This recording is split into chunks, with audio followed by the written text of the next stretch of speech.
మంత్రులు కూడా ఎప్పటికప్పుడు జిల్లాలో పర్యటిస్తున్నారు. ఇటు మహబూబాబాద్ కానివ్వండి, అటు ఖమ్మం జిల్లాలో కానివ్వండి. వర్షాలు పడ్డాయి సగటు కన్నా ఆల్మోస్ట్ అంటే త్రిబుల్ ద వర్షం. మనము డబుల్ కూడా అనలేము. 10 సెంటీమీటర్స్ జనరల్గా వర్షాలు 8 to 10 సెంటీమీటర్స్ మధ్యలో వర్షాలు ఉంటాయి. 45, 46, 47 సెంటీమీటర్ల వరకు వర్షం పడ్డది. సరే, వీళ్ళు మాట్లాడే తీరు ఎట్లుంటుంది అంటే మేడం, కనీసం ఇంట్లోకెళ్ళి కూడా వెళ్ళకుండా ఆయన అధికారం చెలాయించిండు, ఏరియల్ వ్యూలతోటి నడిపించిండు. వీళ్ళు మంత్రులు పోయినా ఎవరు పోయినా ఎట్లా పోయారు మేడం? ఏరియల్ వ్యూ అంటే పైనుంచి ఏం జరుగుతుంది అనేది ఇట్లా చూసి రిటర్న్ రావడమే చేసిండ్రు. అని స్వయాన ముఖ్యమంత్రి ఫీల్డ్కి పోయి 2 రోజుల నుంచి అక్కడే ఉన్నాడు. నిన్న పొద్దున పోయిండు, ఇప్పుడు వచ్చిండు హైదరాబాద్కి. అంటే ఇక ఈ సాటిస్ఫాక్షన్ లెవెల్ అంటే ఏంది మేడం నాకు అర్థం కావట్లేదు. అంటే ఏం చేయాలి ఇంకా మేము ఒక గవర్నమెంట్గా? అడిగి పోయి కూడా చూసింది ఫోటోలే, అదేదో ఈడనే ఉండి చూడొచ్చు కదా. మేడం ఒకటి చెప్పాలా మేడం, నేను ఏమంటున్నా అంటే ఇప్పుడు ఆ గల్లీలోకి పోవడానికి రాదు మాకు. ఎగ్జాంపుల్ చెప్తున్నా, సరే ఆ గల్లీలో ఇంత భయంకరమైన పరిస్థితి ఉందని ఫోటో చూస్తే కూడా తప్ప మేడం? అది తప్ప ఏం చేయాలి మరి? ఆ గల్లీలో పోవడానికి రాదు మాకు, పోవడానికి పరిస్థితి లేదు. లేనప్పుడు ఎవరో అక్కడ ఉన్న వాళ్ళు ఎవరో పంపించుంటారు ఫోటో, సార్ మా పరిస్థితి ఇట్లుంది, ఈ విధంగా మేము ఉన్నామని చూస్తే కూడా తప్ప మేడం? మీరు అమెరికాలో కూర్చొని చూసుకుంటా, ట్వీట్లు చేసుకుంటా, ట్విట్టర్లో పోస్ట్ చేసుకుంటే తప్పలేదు. కానీ మేము ఫీల్డ్లోకి పోయి పక్కనున్న ఫోటోగ్రాఫ్ని చూస్తేనే మీకు ఇంత ఇబ్బంది అనిపిస్తే ఇంకేం చూడమంటారు మమ్మల్ని? ఏ విధంగా గవర్నమెంట్ సపోర్ట్ చేయలేదు మేడం? ఒకసారి చెప్పండి మేడం. మంత్రులు ఫీల్డ్లోనే ఉన్నారు. మీరు ఈరోజు అంటారు కదా కేసీఆర్ గారు ఇంట్లో కూర్చొని మా హరీష్ రావుని పంపించిండు. మేము స్వయంగా మంత్రులు నిన్న నుంచి ఇంట్లోనే ఆడనే ఉన్నారు మేడం, ఫీల్డ్లో ఉన్నారు కదా. ఎవరు లేరు చెప్పండి ఫీల్డ్లో? భట్టి గారు ఫీల్డ్లోనే ఉన్నారు, పొంగులేటి గారు ఫీల్డ్లోనే ఉన్నారు, ఎట్ ద సేమ్ టైం మా తుమ్మల నాగేశ్వరరావు గారు ఫీల్డ్లోనే ఉన్నారు, మా ఎమ్మెల్యేలంతా ఫీల్డ్లోనే ఉన్నారు, మురుగు సీతక్క గారు ఫీల్డ్లోనే ఉన్నారు. ఫీల్డ్లో ఉన్నారని మీరు చెప్తారు, కానీ గౌతమ్ గారు ఇందాక అదే విషయం చెప్పారు. ఈ విషయాన్ని ప్రతిపక్షంగా మేము అంటలేమో, అక్కడ ప్రజలే చెప్తున్నారు. మేడం హైదరాబాద్లో 2020 వరదలు వచ్చినాయి మేడం. 2020 వరదలు వచ్చినాయి. ఆ రోజు కేటీఆర్ ఏం మాట్లాడండి మేడం?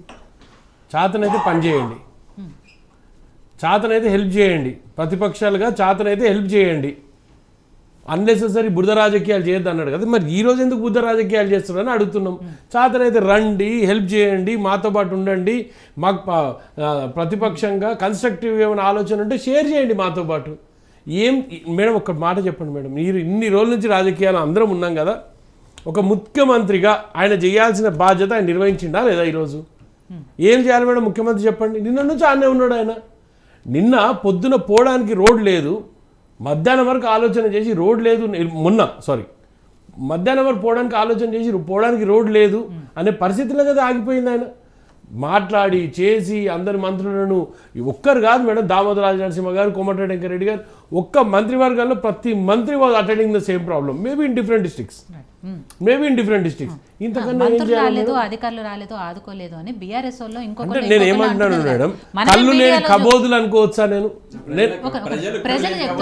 మిమ్మల్ని అంటున్నా, ప్రజలు అన్నదానికి మీరు ప్రజల్ని మీరు తప్పుదో పట్టిస్తున్నారు తప్ప, మీరు ప్రజలు తప్పుదో పట్టిస్తున్నారు. ఏం మాట్లాడతారు మేడం? రియల్ ఎస్టేట్ అది ఇది ఇప్పుడు మాట్లాడే పరిస్థితులు అవన్నీ ఏం మాట్లాడుతున్నారు?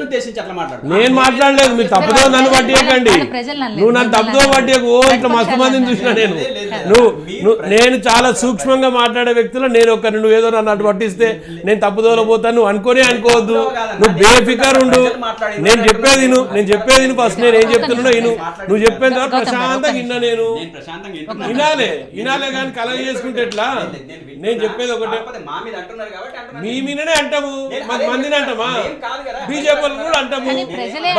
నేను ఒకటే చెప్తున్నా, నేను మిమ్మల్ని అంటే బీజేపీని అంట. బీజేపీని విమర్శిస్తున్నారు, దేనికి విమర్శిస్తున్నారు? బడ్జెట్లో ఏకాన రూపాయి రాకపోతే మీ ఆయన చీల్చి చెండాడుతాని అసెంబ్లీలోకి వెళ్ళిపోయి ఏడ చీల్చిండి, ఏడ చెండాడిండు. మరి ఏడ చీల్చిండు, ఏడ చెండాడిండు. నేను ఏమంటున్నా అంటే మేడం, ఈరోజు ఇంత విపత్తు వచ్చింది తెలంగాణలో కానీ ఆంధ్రలో కానీ, ఇంత విపత్తు వస్తే 8 మంది ఎంపీలు ఉన్న బీజేపీ పార్టీ ఈ రోజు వరకు కనీసం స్పందించి మా మోడీ గారితో మేము విజ్ఞప్తిస్తాం కానీ, మా మోడీ గారితో మాట్లాడతాం కానీ, ఓ రూపాయి తెచ్చిస్తాం ఖమ్మంకి కానీ ములుగుకి కానీ అని ఒక మాట్లాడ రావాలి కదా మేడం. అది మాట్లాడరు బీజేపీ పార్టీ. జాతీయ విపత్తుగా ప్రకటించండి అని మేము కోరుకుంటే ఏ రోజు మీరు సపోర్ట్ చేయరు తెలంగాణ కోసం, అది మీకు కనపడతలేదు. ఏమని చెప్పారు హరీష్ రావు?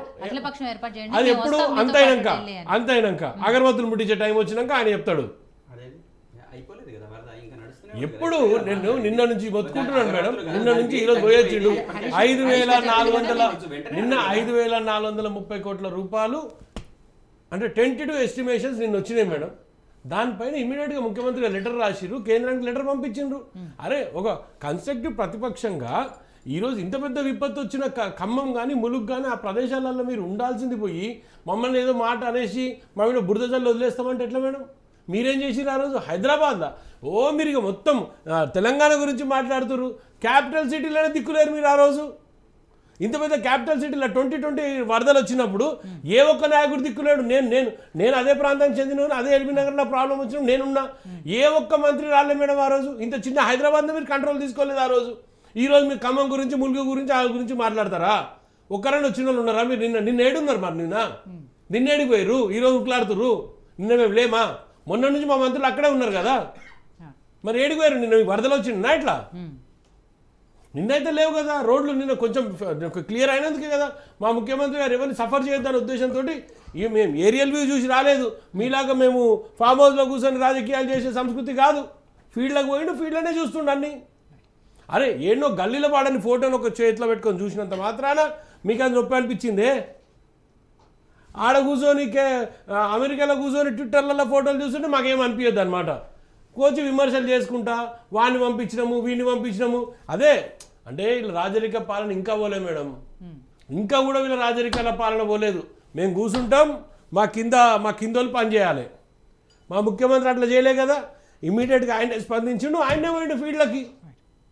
సో ప్రేమ్ గాంధీ గారు, ఇక్కడ తెలంగాణలో ముఖ్యంగా ఖమ్మం జిల్లాలో పరిస్థితి చూసి దీని ఒక జాతీయ విపత్తుగా ప్రకటించాలని చెప్పేసి రేవంత్ రెడ్డి గారు లెటర్ రాశారు. దాని నుంచి కేంద్రం నుంచి ఎలాంటి ఆన్సర్ ఇంకా రాలేదు. బట్ అఫ్కోర్స్ ఏం ఆలోచిస్తుంది ఏంటి అని తెలియదు. అండ్ ఇందాక రాజశేఖర రెడ్డి గారు అంటే 8 మంది ఎంపీలు ఉన్నారు బీజేపీకి సంబంధించి, ఒక్కరు కూడా దీని మీద స్పందించలేదు, మాట్లాడలేదు. కనీసం మోడీ గారితో మాట్లాడతాము, కేంద్రం నుంచి సహాయం అందేటట్టుగా